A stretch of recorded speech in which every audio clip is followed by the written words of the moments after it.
না অসমত এখন আইন হ'ব লাগে মানে অসম চৰকাৰ যিমান সা সুবিধা আঁচনি ঠিকা টুকলি সা সুবিধা আঁচনি যেনে অৰুন্ধতী চবতে 50% OBC SC ST কাৰণে ৰিজাৰ্ভ কৰি এখন আইন কৰিব লাগে সৰু আইন the rights of the scheduled people on Assam government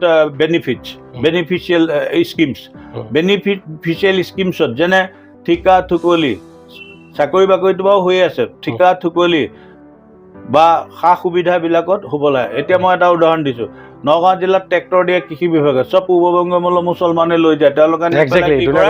ইটা পাথৰ গুটি কৈয়াৰ পৰা খিলঞ্জীয়া এখন ট্ৰেক্টৰো পোৱা নাই গতিকে মই আকৌ ডিমাণ্ড কৰিছোঁ আমাৰ অসমৰ মুখ্যমন্ত্ৰী মহোদয়ৰ ওচৰত যে এই বিধানসভাতে এই ইলেকশ্যনৰ আগতে এখন বিল পাছ কৰিব লাগে এখন আইন যে অসম চৰকাৰ সা সুবিধা আঁচনি